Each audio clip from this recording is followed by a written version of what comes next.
Buenas tardes. Bien, tenemos todos buenas tardes, señores. Les damos la bienvenida a la segunda sesión del ciclo de capacitación de Derecho Penal y Procesal Penal, organizado por la Fiscalía Superior Coordinadora del Distrito Fiscal de Arequipa.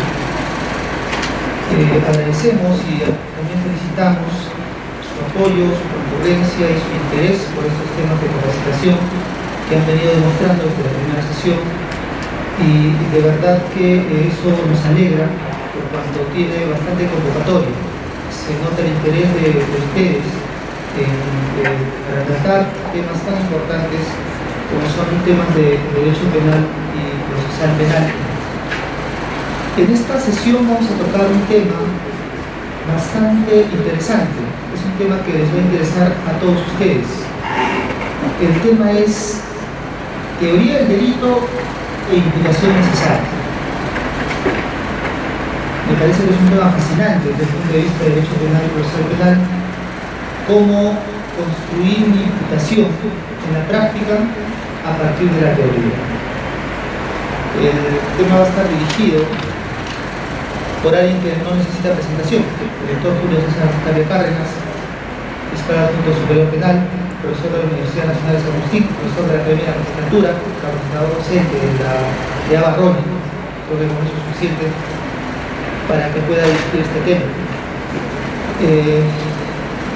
Hay una metodología nueva que vamos a anunciar respecto a las preguntas. Se les va a pasar a lo largo de la exposición unas hojas, pequeñas hojas para que ustedes puedan anotar las preguntas si no desean hacerlas oralmente. Esto sin perjuicio que puedan dar sus inquietudes, expresar sus inquietudes de forma oral y tal vez un poco orientar la discusión o generar un poco de debate, que es lo que se quiere con estas sesiones. Bien, inauguro la segunda sesión de este ciclo de capacitación y los dejo con el público. Gracias.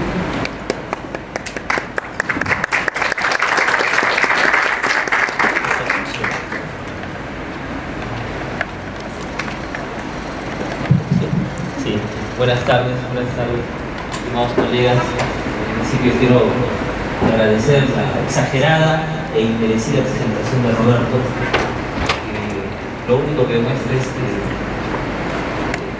no soy digno todavía de una presentación de esa índole, y lo único que también prometo es no hacerlos quedar tan mal a la oficina de coordinación que han tenido la deferencia conmigo de poder reflexionar junto a ustedes esta tarde sobre estos dos aspectos: la imputación necesaria y la teoría del delito, que en buena cuenta, estimados colegas, es el punto de inflexión del derecho procesal penal y el derecho penal material.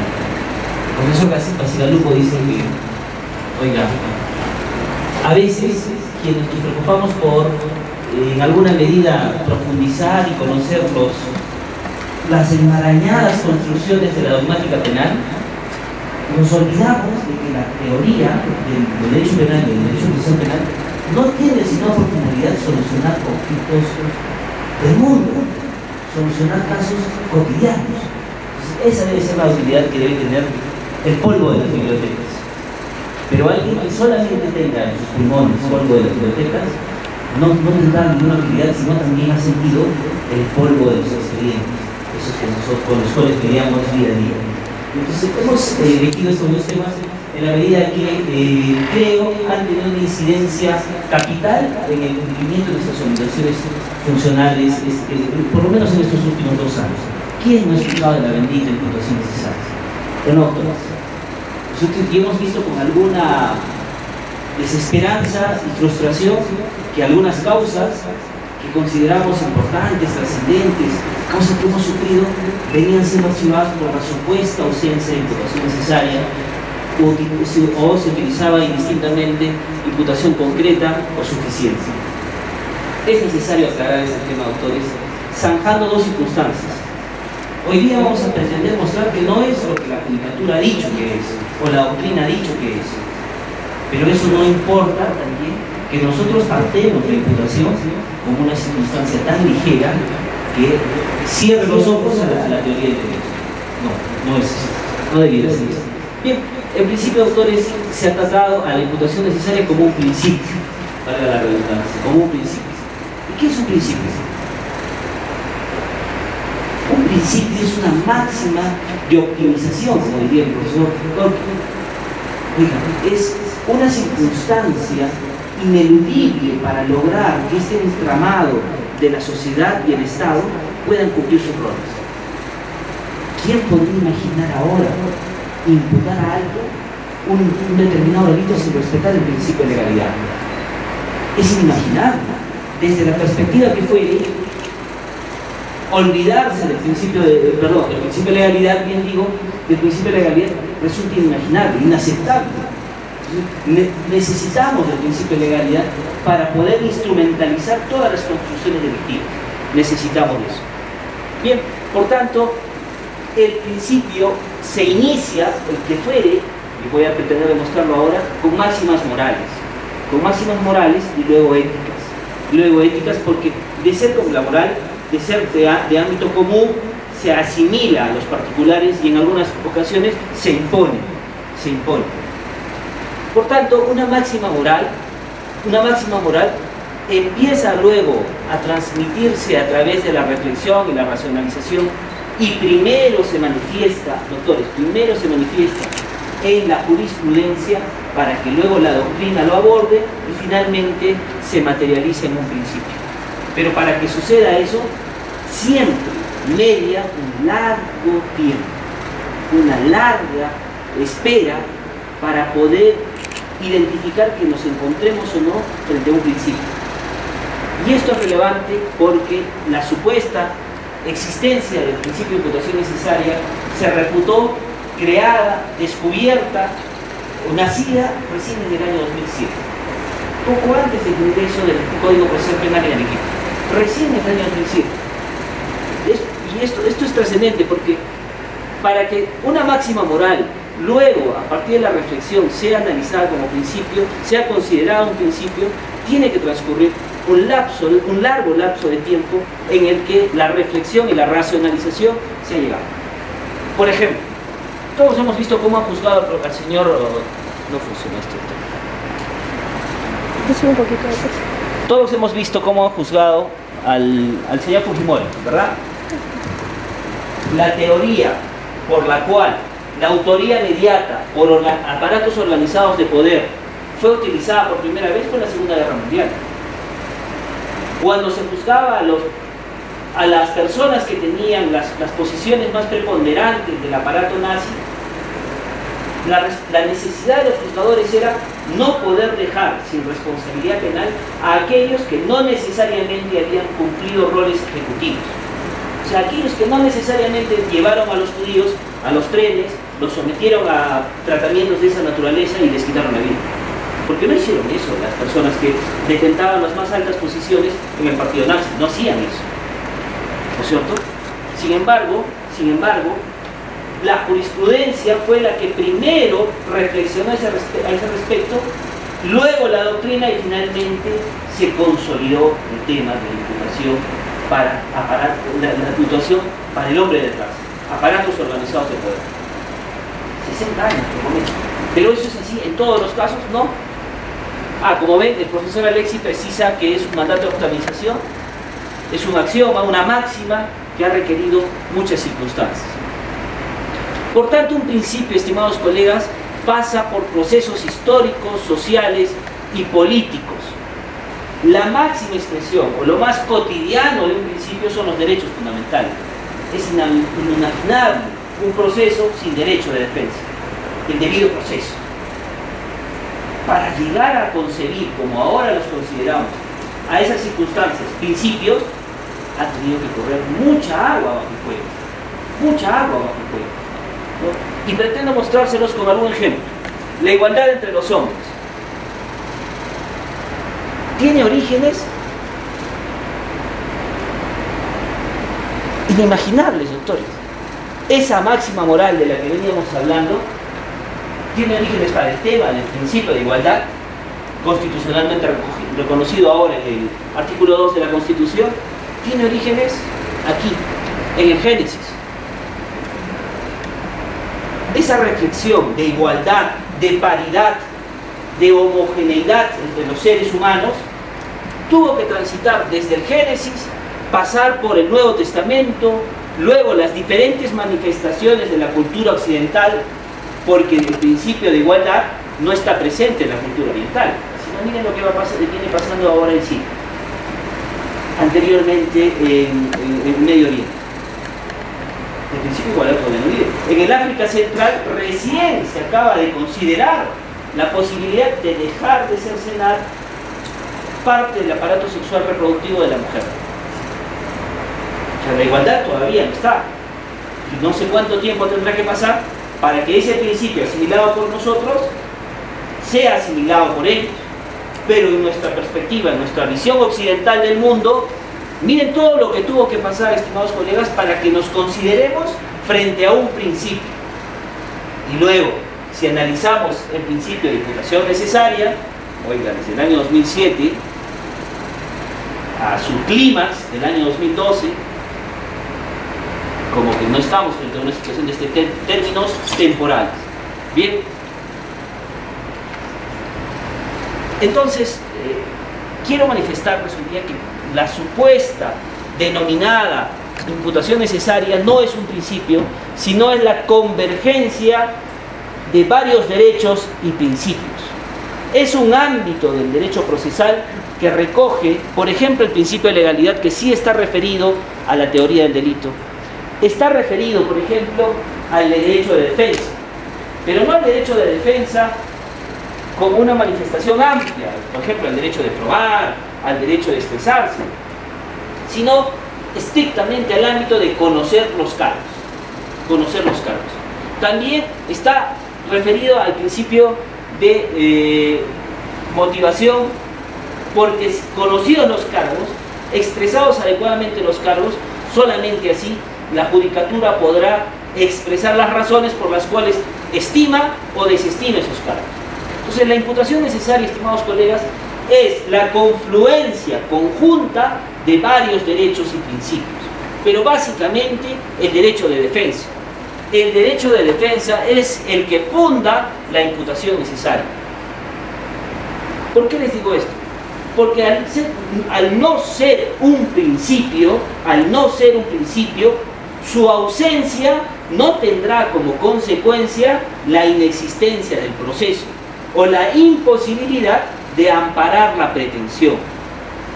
Y es que eso es lo que venía pasando. Como veníamos tratando la imputación necesaria como un principio, si es que no está, no habría proceso. O imaginamos, por ejemplo, un juicio penal sin abogado defensor. ¿Qué consecuencia tendrá esa causa? Es una nulidad, ¿verdad? Es una nulidad. ¿Por qué? Porque el principio del derecho de defensa imposibilita que una causa se lleve adelante ante la ausencia de estas circunstancias. Se venía tratando así a la imputación necesaria.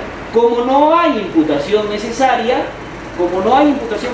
suficiente, concreta, como no hay eso, no puede haber proceso, no puedo pronunciarme, archivo la causa, por más grave que fuera el delito que estuviéramos imputando. Entonces, si no es un principio, y solamente es, no por eso menos importante, pero solamente es la confluencia de diferentes ámbitos del debido proceso, en el principio de legalidad del derecho de defensa, no tendrá como consecuencia el archivo de la causa, la desestimación de la pretensión. No podría tener esa consecuencia. No podría. Sin embargo, tiene sus propios elementos.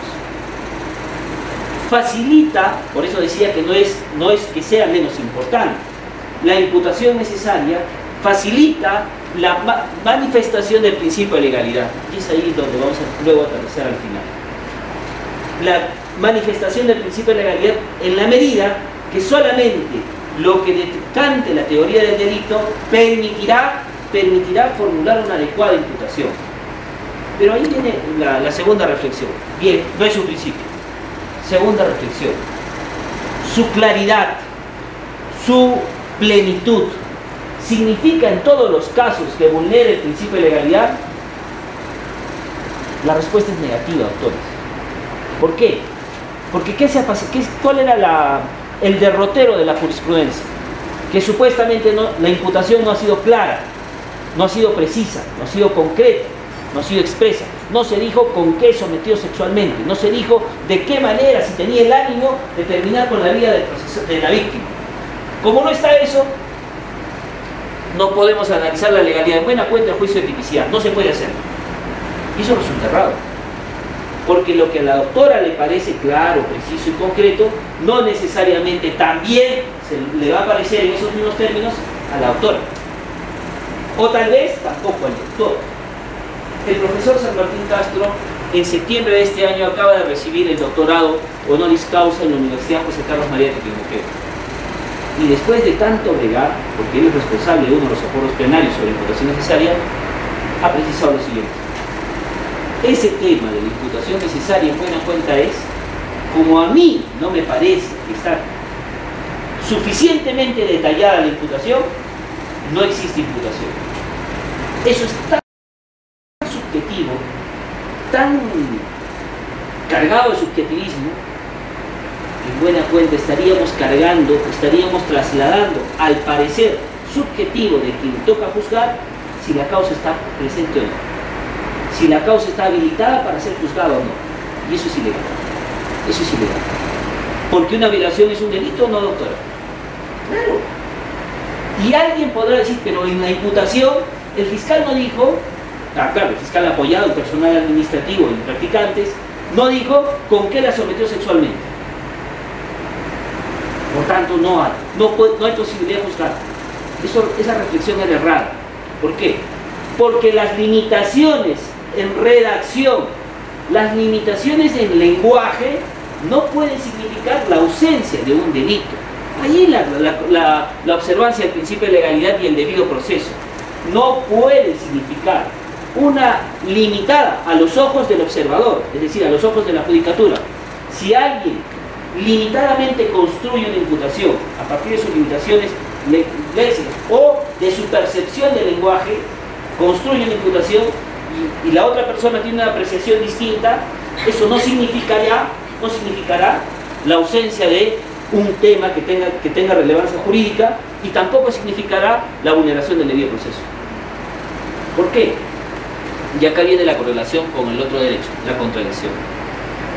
En buena cuenta, si aceptamos, según idea, que la imputación necesaria es una manifestación del derecho de defensa en su ámbito de conocer los cargos, quien debería expresar la ausencia de claridad, la ausencia de plenitud de la imputación, no debería ser la judicatura, sino la defensa. La defensa. Porque ¿a quién va a afectar la ausencia de claridad? ¿A quién perjudicaría que la imputación no esté clara, precisa, suficientemente detallada? ¿A quién? A la defensa.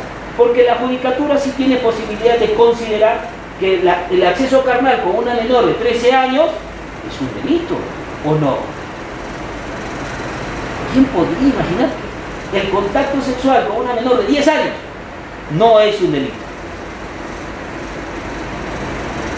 Ahora, la imputación, para aterrizar luego con este tema de la contradicción, importa atribuir un hecho del mundo, ¿cierto? Pero ese hecho del mundo no necesariamente tiene que ser de la magnitud subjetiva que le parece al que analiza la imputación, al que juzga la imputación. El derrotero lo tiene que poner la defensa, porque es a ella a la que está dirigida la imputación. Pero doctor, me dirán ustedes, ¿cuándo la defensa va a decir que la imputación está clara? ¿Cuándo va a decir la defensa que la imputación está suficiente? Mejor que reconozca, ¿no es cierto? Se le impone una carga a la defensa si es que en algún momento, se le debería imponer una carga a la defensa si es que en algún momento pretende imputar una ausencia de imputación, si es que en algún momento pretende decir no hay imputación necesaria, la imputación no es clara, no es concreta, no es precisa, no es completa. ¿Cuál? Muy bien, puede ser carente de claridad, limitada en el lenguaje, pero bastará, por ejemplo, en un delito sexual que se le impute a una persona el acceso carnal con una menor de 10 años. Basta. Doctor, no nos ha dicho con qué, con una mano, con un pie, con un objeto o con el órgano vital. ¿Eso qué cosa es? Son circunstancias, factores periféricas a la imputación. La imputación es el acceso carnal y es eso lo típico. Y es eso lo suficiente que debe conocer la defensa. Si es que en la defensa alega la ausencia de circunstancias periféricas, deberá decir a la vez qué acto defensivo se le imposibilita realizar por esa deficiencia de la imputación. Y esto está referido a la contradicción. ¿Por qué? Si es que la defensa no tiene esa posibilidad, está limitada por la limitación, valga la redundancia, está limitada por las limitaciones de imputación, para desplegar todos sus actos defensivos, no podrá realizar contradicción plena. Y eso limita también la motivación. Y en buena cuenta, estimados amigos, se limita el tema de la imputación necesaria a conocer los cargos. A conocer los cargos. Usted ha violado a la niña de 10 años. No necesita más la defensa. No necesita más la defensa. Pero es más, miren lo que pasaba. Pasaba que ni siquiera la defensa alegó que no le dijeron con qué había sometido sexualmente, ni siquiera la defensa alegó que la imputación no estaba clara, y sorpresivamente, en segunda instancia, se emitía un fallo absolutorio con copias a control al señor fiscal por supuestamente no haber observado el principio de imputación necesaria. Cuando el tal no es un principio, primero. Segundo, solamente es una manifestación. Por tanto, si no es un principio, no justifica por sí mismo la existencia o no de un proceso. Segundo, la defensa, inclusive si lo hubiera alegado, no solo le bastaba alegar la ausencia de imputación necesaria o la existencia de una imputación incompleta, tenía que además expresar, manifestar, evidenciar qué actos defensivos se le impedían realizar, se limitaba a realizar para ellos por esa imputación deficiente. Esa circunstancia le da una cuota de objetividad a la imputación. O sea, ya no es tan subjetivo como que pues mire y no me parece clara la explicación que da, la atribución que hace, la defensa observe y diga tampoco me parece clara. Claro, ¿cuándo va a decir que está clara? Que está plena la imputación. Sino que la manifestación de los actos de defensivos que se le imposibilitara realizar le daba una cuota de objetividad, le debiera dar una cuota de objetividad. Por tanto, doctores, es claro, y esta es ya una propuesta de quien habla, es necesario distinguir en el plano estrictamente gramatical qué debemos entender por imputación necesaria, concreta o suficiente. En principio, la imputación necesaria debe ser considerada nada más como aquel requisito procesal por el cual alguien debe atribuir un hecho meridianamente punible a una persona. ¿Por qué? Porque habilita esto, activa todo el mecanismo procesal. Imagina una causa penal sin una atribución. Tiene que haber una atribución. Una imputación concreta importa la precisión, la claridad de la imputación. Pero es otra cosa. Eso está referido básicamente al lenguaje, al plano gramatical, no jurídico, doctores, no jurídico. Y tal vez donde se pueda asimilar ese denominado principio es a la imputación suficiente. Es decir, que esa atribución que hagamos con las limitaciones o bondades del lenguaje cubra así todos los elementos de la tipicidad. Y es por eso que allí se concatenan, se encuentran el derecho procesal y el derecho penal. Creo que la preocupación de la judicatura en esta paranoia de abordar la imputación de la judicatura, bien digo, y la doctrina, se encontró en este ámbito, en la supuesta imputación suficiente. Porque sí había circunstancias en las cuales la imputación no cubría todos los elementos constitutivos del tipo. Y ahí sí había un problema. Ahí se ve. Pero todos los tipos penales tienen 5 o 6 elementos constitutivos. Miremos el homicidio. Tiene uno. Y basta atribuir. La violación de menor de edad solamente tiene 2. El acceso carnal y la edad. Punto. Entonces, no todos tienen estos elementos. Por tanto, creo que es necesario distinguir estas circunstancias. La imputación necesaria como una exigencia de atribución para activar el proceso penal, la imputación concreta, la claridad, es básicamente en el ámbito semántico, en el ámbito lingüístico, cómo construimos, cómo elaboramos un texto, una narración, un suceso, cómo lo trasladamos del mundo a un documento, a un texto. Y la imputación suficiente, cómo es que cubrimos ahí sí esta construcción semántica, todas las exigencias del tipo penal. Entonces, estimados amigos, permite la imputación necesaria en buena cuenta cumplir nuestros roles. Perdón, la imputación suficiente de estos términos.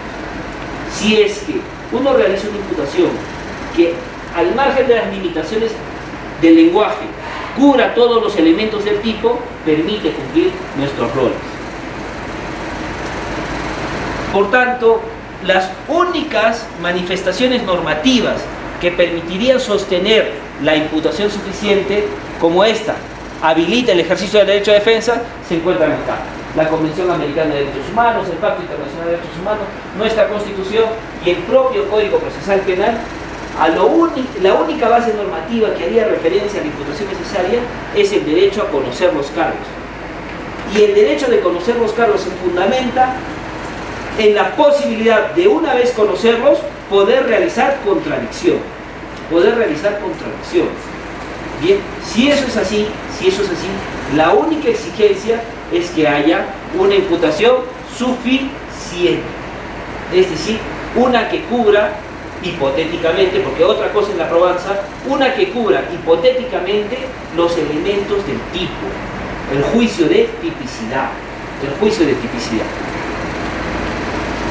La jurisprudencia del Tribunal Constitucional también abordó este tema, pero lo abordó de modo sarcástico. Si ustedes revisan las resoluciones que están aquí, primero partió con el caso de Margarita Toledo, luego cargó otras resoluciones donde refirió específicamente al supuesto principio de imputación necesaria. Pero si ustedes las revisan, lo coloca con comillas. Es decir, está diciendo si eso no. Y además, lo que hace es recoger la versión del accionante del proceso constitucional. Esa circunstancia, ese desencuentro entre lo que entendíamos de las resoluciones del Tribunal Constitucional, luego fue recogido y concatenado con lo que dijo el profesor Alberto Wingler, con lo que dijo el profesor Mayer, argentinos responsables de la reforma en toda Latinoamérica cuando hablaron de la imputación necesaria, y finalmente el profesor Laechea, aquí en el Perú, y vino toda la origen. Y en este auditorio reconoció el profesor Reategui que él era el creador del principio de imputación necesaria. Esa circunstancia la reiteró en el 6º pleno jurisdiccional, donde salió el acuerdo plenario sobre la tutela de derechos por imputación necesaria, la reiteró irrogándose la supuesta creación de un principio. Y como he pretendido demostrar esta tarde, un principio no puede ser creación de una persona, o de un grupo de personas, o de un tribunal. Un principio es la transición entre una máxima moral que se convierte luego ética, traspasa un proceso histórico, social y político para luego recogerse como tal, como un principio, si no tácito, expreso en las normas constitucionales. Eso fue lo que pasó. El doctor Mendoza Ayma, en nuestra localidad ahora a nivel nacional, también ha ido reflexionando sobre este tema.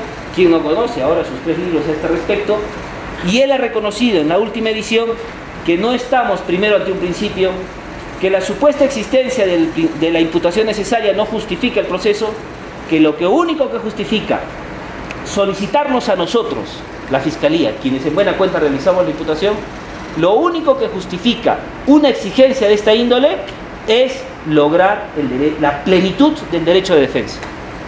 En buena cuenta, colegas, en buena cuenta. La única persona que podría alegar deficiencias en la imputación, tanto en el plano semántico, es decir, en la construcción del lenguaje, como en la suficiencia, debiera ser la defensa. La defensa, no la judicatura. La defensa. Pero eso en ningún caso debe significar que nosotros, al momento de construir las imputaciones, en las disposiciones que se les encargan, en las acusaciones que se les encargan, tomemos con ligereza ese tema, ¿no? Porque pasa lo siguiente. Pasa lo siguiente. Y acá está el doctor Eren, que no me dejará mentir, con larga experiencia. ¿O no han encontrado ustedes acusaciones, Lucía, acusaciones, formalizaciones que dicen más o menos lo siguiente? Resulta que el día tal, a la hora tal, el efectivo policial a través de la línea 105 tomó conocimiento que tal persona sufrió delito contra el patrimonio. Constituido en el lugar, encontró a la víctima ensangrentada y la trasladó a la policía y se indicó como responsable a Juan Pérez, el cual fue encontrado con los bienes de la víctima. Eso no pasa, colega. No pasa que exactamente el parte policial que da cuenta del suceso es transcrito en la imputación de la formalización, y lo más preocupante aún, a veces transcrito tal cual en la acusación.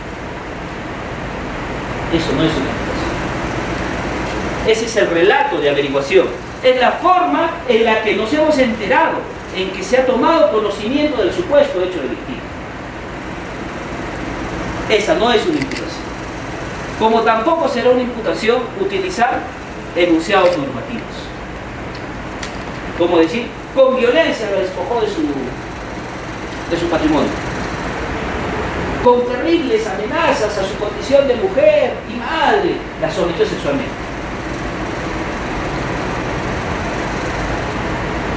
Los otros son adjetivos. Lo único imputable sería amenaza, y amenaza es un término normativo. Es un enunciado normativo.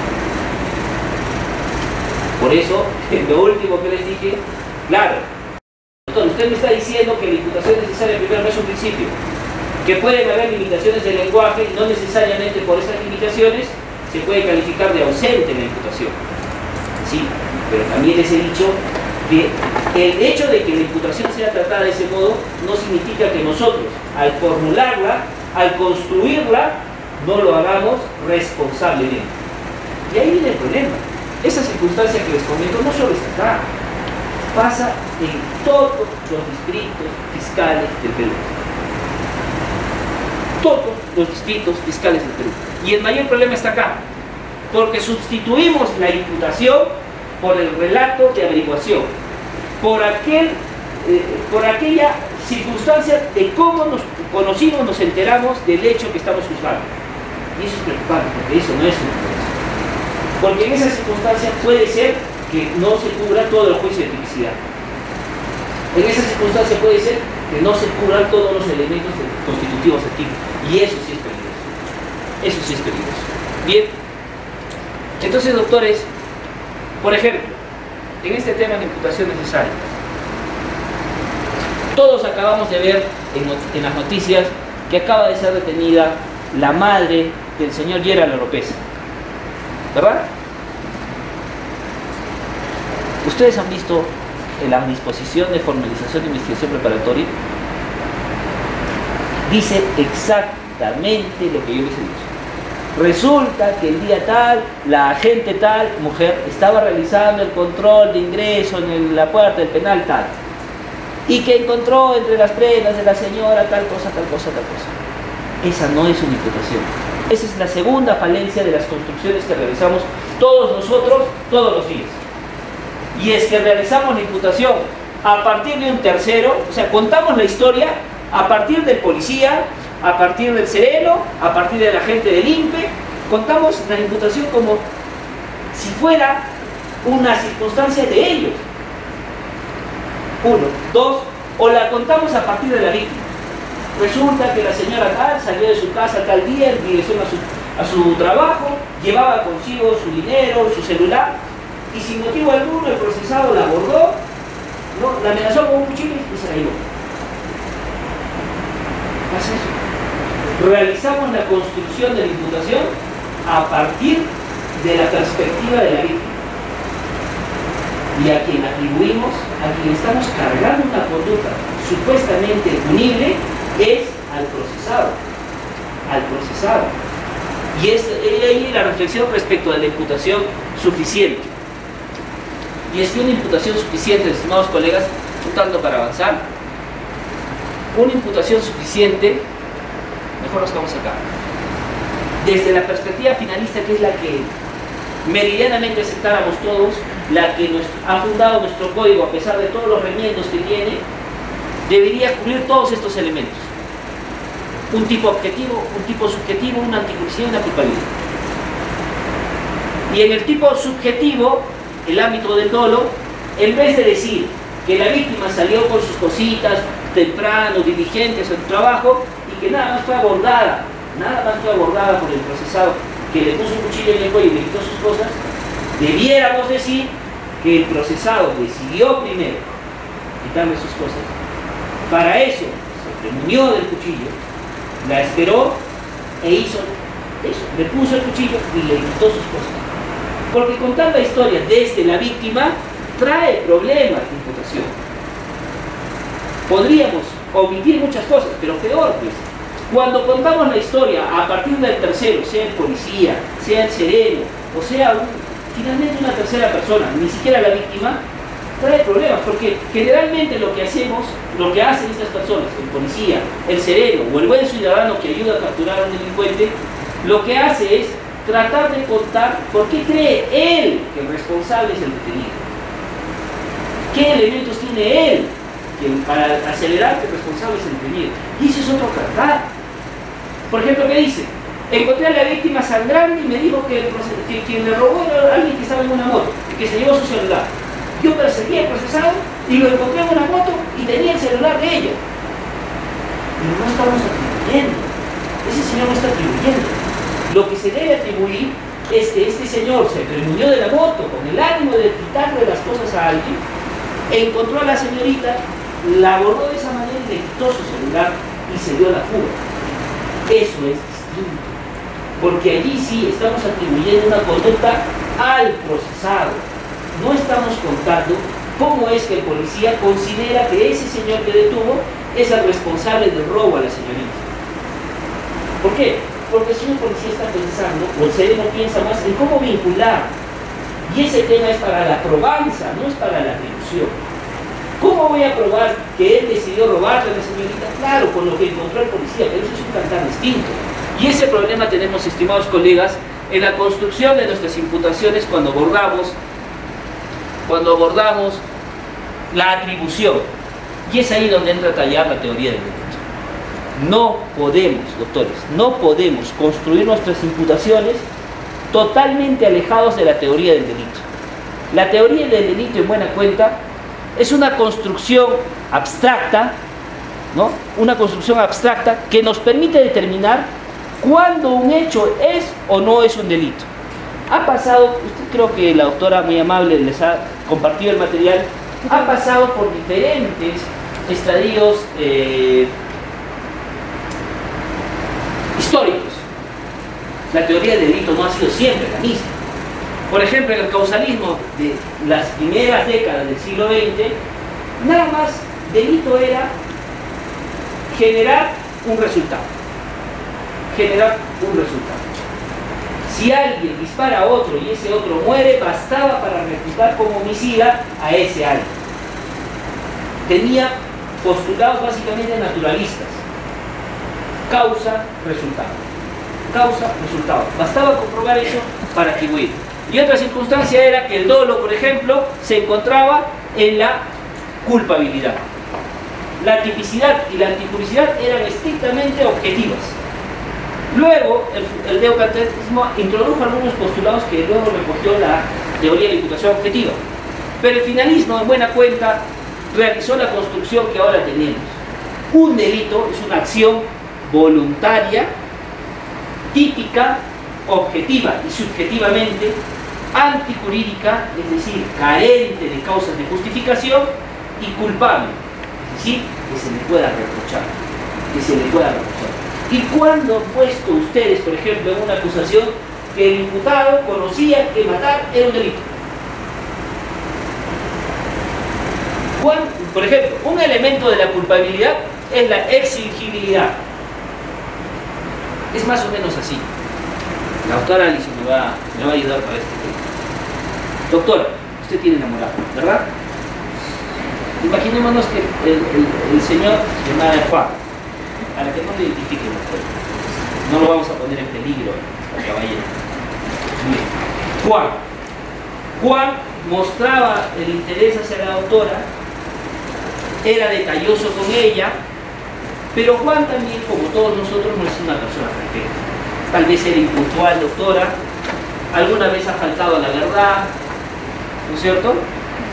Bien. Pero antes de que se materializara esa relación, no solo estaba Juan, estaba Pedro, Mario, ¿no? Había una docena de candidatos. Pero la doctora, teniendo tantas opciones, teniendo tantas posibilidades, prefirió Juan. Ahora si Juan, luego de ser pareja, continúa haciendo algo impuntual, tanto que la deja plantada a las 6 de la tarde, se parece a 6 de la mañana, ¿no? Deja de ser algo respetuoso de la verdad. No, mi amor, estoy con mis amigos, los jueves jugamos en la fiscalía y lo encontramos en el Jacarandá, ¿no? Lo encontramos en otro lugar. La doctora no se puede quejar, porque ella, conociendo que Juan tenía esas circunstancias, eligió a Juan. Es lo mismo en la culpabilidad. Una persona, si es que sabe que una conducta es delictual, que va a haber una consecuencia penal para él, si es que se dirige de esa manera, y tenía otras opciones, tenía otras alternativas de conducta, y no obstante esas otras alternativas que le eran sí exigibles, se conduce conforme al delito, esa persona es culpable. Es culpable. ¿Cuándo hemos puesto eso en una acusación? Estimados colegas, ¿cuándo hemos puesto eso? Hemos dicho alguna vez que, por ejemplo, en un delito contra el patrimonio, esta persona tenía posibilidades de obtener patrimonio, dinero, para la finalidad que fuera. De otro modo, no tiene carencias físicas, puede trabajar. Hemos puesto una decisión. Y ese es un elemento de la culpabilidad que en algún momento la defensa podría alegar. No se ha imputado culpabilidad. No se ha imputado culpabilidad. Y estamos tristes, doctor. Gracias a Dios todavía no se han empezado por ahí. Bien. Otra circunstancia, estimados colegas, no sé si lo he puesto por acá, es, doctores, la imputación necesaria, y aquí sí hay un reclamo, para la pretensión civil. La imputación necesaria no solo se constriñe al objeto penal del proceso penal. El proceso penal, en mérito al principio de concentración y economía procesal, recoge dos pretensiones: la pretensión punitiva y la pretensión resarcitoria. Si eso es así, no podemos decir, oiga, ya, no es un principio de imputación necesaria, ¿no? Con tus limitaciones de lenguaje, construye bien tu imputación, pero solamente para la pretensión penal. ¿Podemos decir eso? Si ambas pretensiones son hegemónicas, ambas pretensiones son tan importantes entre sí, están concatenadas. Claro, las unen los hechos, pero su construcción jurídica exige que también observemos la imputación necesaria para la pretensión civil. Y nos limitamos en este ámbito tanto en las formalizaciones y peor aún en las acusaciones, y pedimos como reparación civil tanto. Había dicho que la imputación suficiente exige cubrir todos los elementos del tipo, ¿verdad? Para la imputación suficiente de la pretensión civil, lo que tenemos que hacer es cubrir todos los elementos de la responsabilidad civil. Y claro, pero doctor, yo trabajo en una fiscalía penal. ¿Usted cree que por gusto he venido a practicar una fiscalía penal? No me gusta recibir, mi profesor recibir ¿cierto? No me gusta civil. ¿Por qué tengo que hacer eso? Nos tocó, doctor, nos tocó. Porque buena cuenta, el proceso penal es un juicio penal y un juicio civil llevados en un mismo procedimiento. Y cada pretensión exige que construyamos la imputación de manera suficiente. De manera suficiente será para el ámbito penal, cuando observamos todos los elementos de la teoría del delito. Para el ámbito civil, cuando observamos todos los elementos de la responsabilidad civil. Y pasa, por favor, nosotros lo vemos todos los días en las audiencias de los tribunales. Pasa que llegamos a debatir solamente la responsabilidad civil y no hemos dicho qué tipo de daño es. No hemos dicho cuál es el factor de atribución. ¿Ah? No hemos dicho cómo se establece el nexo de causalidad. No hemos dicho cómo se establece la antipublicidad civil, que no es lo mismo de la antipublicidad penal. Y si no tenemos eso, aquí sí la defensa, con todo derecho, puede decir, esta pretensión no está adecuadamente formulada, debe desestimarse. Porque ¿cómo la judicatura va a poder motivar una pretensión si no está claramente determinada todos sus elementos? No podría. Y gran favor nos hacen así cuando no observan ese tema, sobre todo la defensa. Sobre todo la defensa. Entonces, colegas, en la imputación tenemos que observar cuál es la teoría del delito. Y para eso, para más o menos un tanto aterrizar y ver ya los ejemplos y no ruidos. Creo que se ha cambiado la presentación.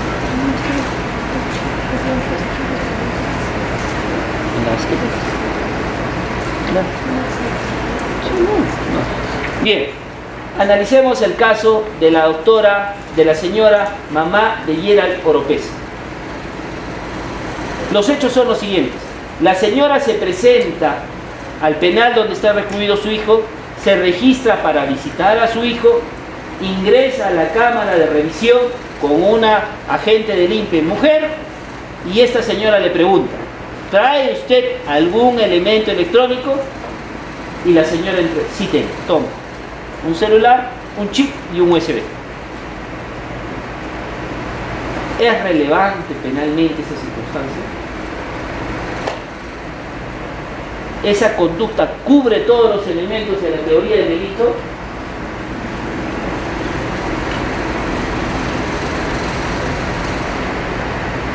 Dice acá, ¿cubre?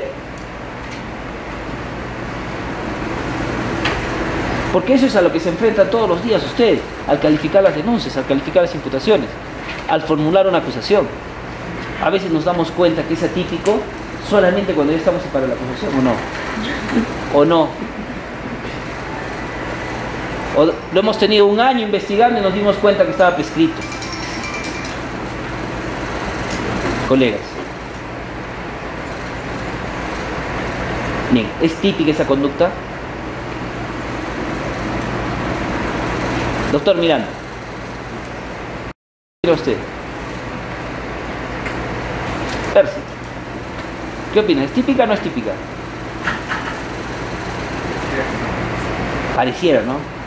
La respuesta, doctores, es distinta desde el postulado que tengamos. Para un postulado de la imputación objetiva que entran a callar cuatro aspectos. El rol. ¿Qué rol cumple uno en la sociedad? 2. El principio de confianza. 3. La prohibición de regreso. Y la generación de un riesgo jurídicamente relevante. Y en esto último, la señora, al expresar libremente ante la pregunta, ni siquiera se sometió al registro, le preguntó: ¿trae usted algo? Sí traigo, toma. Generó un riesgo.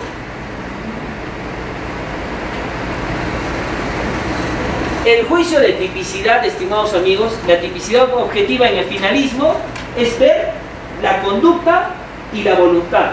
Disvalor de la conducta, disvalor de la voluntad. Perdón, del resultado. Si se afectó un bien jurídico y si esa persona quiso afectar el bien jurídico. El análisis desde el postulado de la imputación objetiva es distinto. Hay que ver ahí si esa persona estaba cumpliendo su rol, si era lo que siempre hacía. 1. 2. Hay que ver si esta persona ha generado un riesgo socialmente desaprobado. Si ese riesgo ha generado un resultado o un peligro relevante para el bien jurídico. En cambio, en el finalismo, estimados amigos, lo que se ve es el principio de lesividad propio, como lo hemos estudiado en el pregrado, ¿verdad, doctor?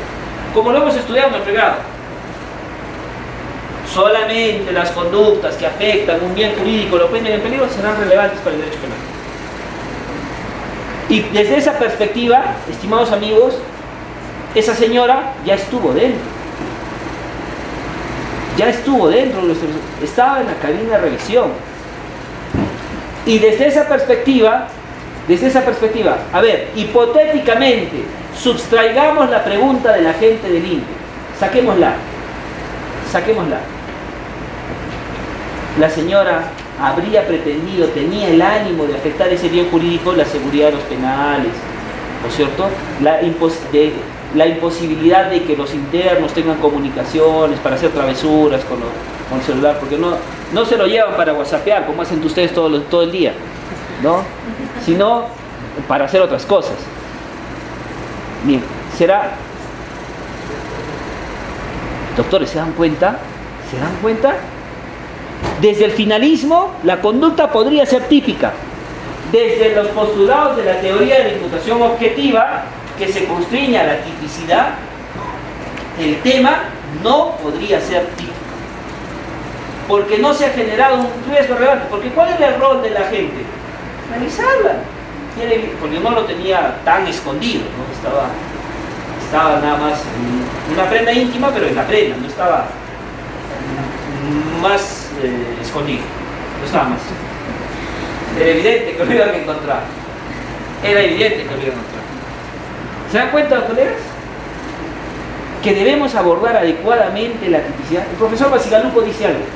Estas construcciones dogmáticas, estas construcciones sistemáticas de las teorías del delito, desde la imputación objetiva, el finalismo o el funcionalismo, lo que tratan de hacer en buena cuenta es darnos herramientas lógicas para solucionar los casos de todo el mundo. De todos los días. Nos tendrían que dar respuesta. Bien. Otro ejemplo. Una ciudadana boliviana viene a visitar a su esposo. Otro ejemplo. Viene a visitar a su esposo que ha sido condenado por homicidio culposo. Era un conductor, chofer, esos camiones que nos topamos en la carretera. ¿Sí? ¿No se ha dado cuenta? Hay más camiones de placa boliviana que de placa peruana. Uno de esos, ¿no es cierto? Uno de esos viene a visitar a ese conductor, que era su esposo, que tuvo un accidente y murió alguien. Ingresa a la cabina de revisión y encuentran en su monedero un chip de telefonía celular peruano. Era un chip de teléfono. En Bolivia solamente hay Tigo, Entel y Vitel. No hay teléfono. Bien, ¿esa conducta es típica o no es típica? Doctores.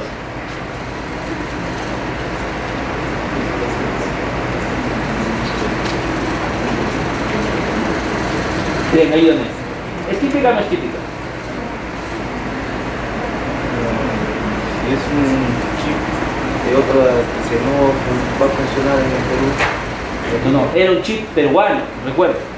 En Bolivia solamente hay 3 líneas telefónicas con chip. Vitel, Entel y Tigo. 3.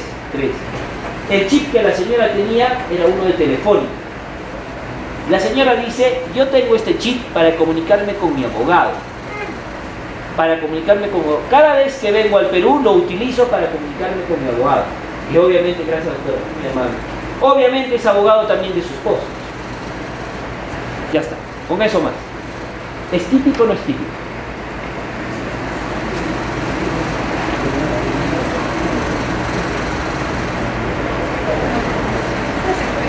Hay una gran diferencia con lo que dijo la mamá de Gerald Oropesa. A la mamá de Gerald Oropesa le preguntaron, ¿lleva usted algo? Sí, llevo. A la señora no le preguntaron y ella pretendía ingresar con ese chip adentro. Sí. ¿Dónde estaría la respuesta para esa conducta? Aquí en la tipicidad objetiva o subjetiva, o en la culpabilidad. ¿Dónde estaría?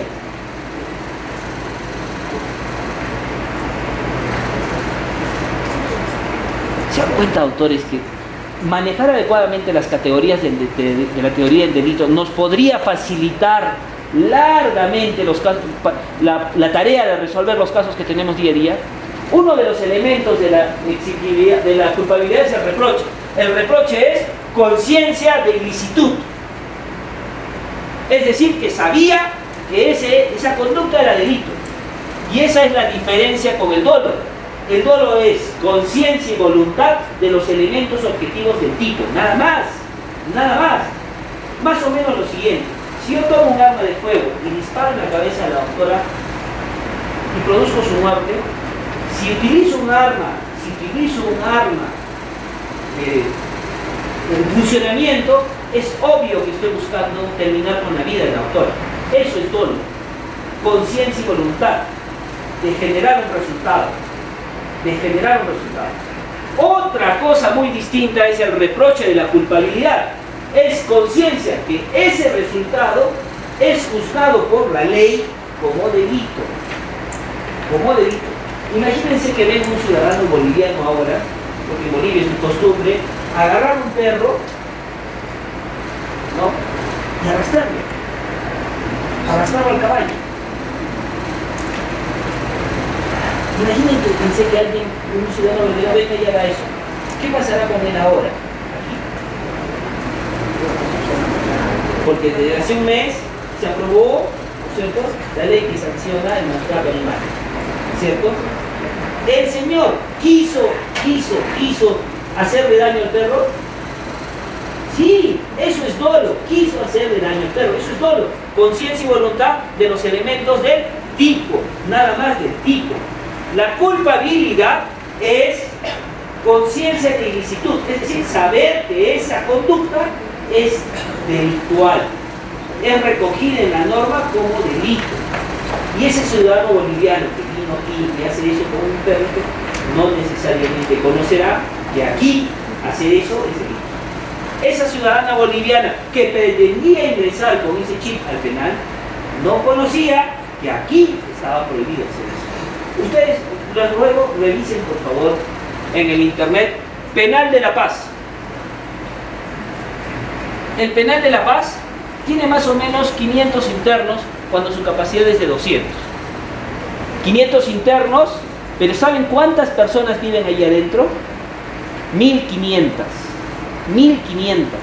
Porque en el Penal de La Paz permiten que viva el interno, su esposa y sus hijos. Entonces, si una persona conoce que en su coyuntura, en su idiosincrasia, es cotidiano, no solo que el interno esté dentro del penal, sino que la señora, los hijos y obviamente lo que necesiten estas personas para vivir, ¿cómo luego podemos reprocharla como culpable, ¿no?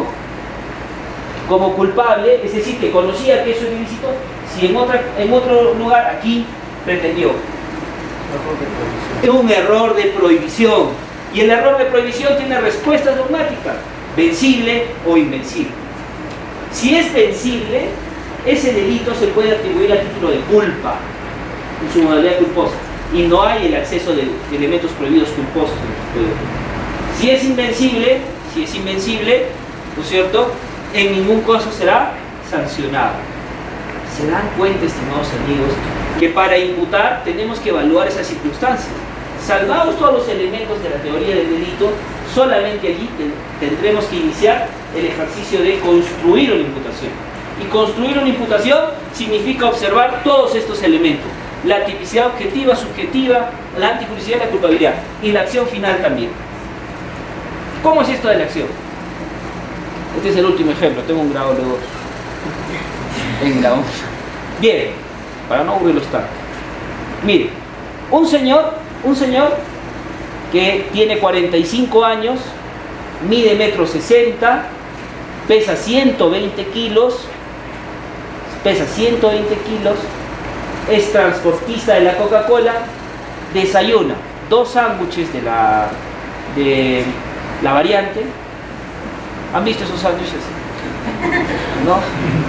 Y como buen servidor, como buen trabajador de la Coca-Cola, acompaña esos 2 sándwiches con 2 gorditas de Inca Kola. Esta persona se sube al camión cargado de 15 toneladas de gaseosa, los traslada y en su trayecto pierde el control del vehículo y se lleva de frente más de 30 vehículos, genera las lesiones de como 15 personas y por más. Imagínense que además mata a 2 personas. Nos toca a nosotros juzgar ese tema. El señor no sabía que era diabético. ¿Qué pasó? Esa ingesta de insulina, de azúcares, de harinas, le produjo un coma diabético, un shock diabético, un paro cardíaco que produjo a su vez que perdió el control. Es responsable esa persona de esas lesiones, de esos daños y de la muerte de esas 2 muertes.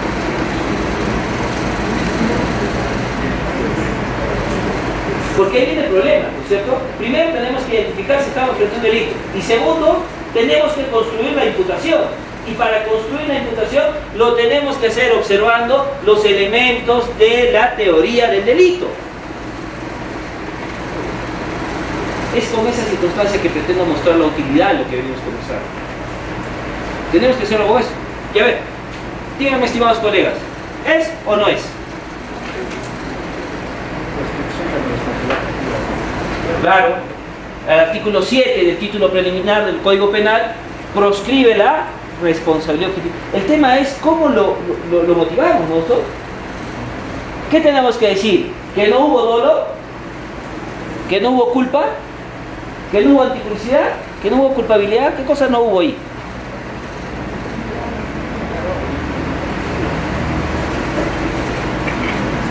No sabía que era diabético. Se comió esos 2 sándwiches y sus 2 gaseosas. Le produjo un shock diabético con un paro cardíaco. ¿Dónde está el elemento que impide juzgar a esta persona?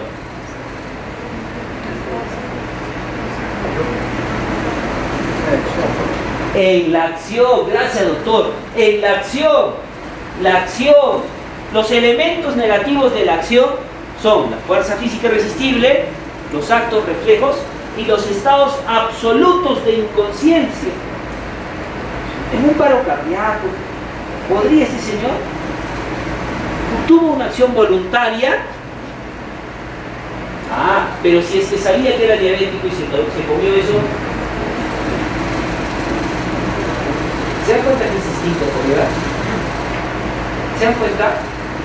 Es distinto analizar con toda calma todos estos elementos. Y ahí mi reflexión final.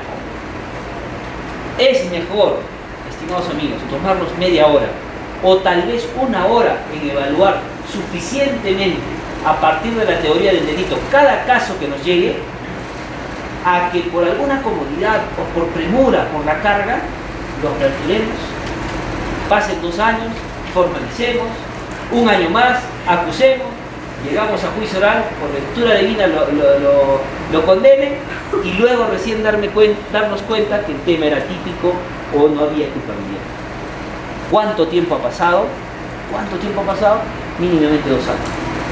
Si es que nos tomamos la calma de confrontar la teoría del delito desde el postulado que si eres finalista, eres partidario de la imputación objetiva, de donde fuere, pero si evalúas adecuadamente la causa al inicio, muchas de las causas que están generando la sobrecarga que ahora a todos nos preocupa, que a todos nos agobia, estoy seguro, no estarían, ya debieran estar en el cementerio expedientes. ¿Sí? Esa es la reflexión que pretendíamos. Yo le agradezco nuevamente a Roberto, a la doctora Miriam, a la doctora Claudia, la inmerecida oportunidad de reflexionar en conjunto. Primera circunstancia, colegas, la imputación necesaria no es un principio, no es lo que es. Pero el que no lo sea no significa que nuestras construcciones de imputación seamos bastante ligeros. Tenemos que realizar una imputación suficiente que cubra todos los elementos de la teoría del delito. Y para eso tenemos que conocer también la teoría del delito, todos sus componentes e identificar claramente en cuál de ellos estaría la solución o la respuesta a nuestro caso. Muchas veces vamos a sentirnos, estimados colegas, que claro, ¿no? Yo estoy empezando acá, o siempre he hecho labor de asistente, no necesariamente todas las condiciones son particulares, y nos vamos a sentir como este señor. Estimados colegas, ustedes son los próximos jueces y fiscales de este país, ¿no? Ustedes son luego, si no continúan en nuestra institución, que gracias a Dios nos alberga, son ustedes los que van a decidir los destinos jurídicos de este país. ¿Quién más? Son ustedes, ¿no es cierto? Entonces, si es así, no se miren como este gatito, mírense así, para adentro, para adentro. Eres valioso, pero también mírense así para afuera. Muestren seguridad, confianza, que desde afuera se note que el señor asistente, que el señor ayudante, practicante, es un profesional del derecho. Es alguien que se procura formar, que procura tener las herramientas suficientes para hacer bien su trabajo. Para hacer bien su trabajo. Entonces, para esa labor, mírense así, mírense así, ¿no? Que los miren desde fuera así. No queda sino, estimados colegas, esforzarnos. Preguntas. Y si en algo podemos ayudar, les agradezco mucho. Ahí está mi correo y el Facebook.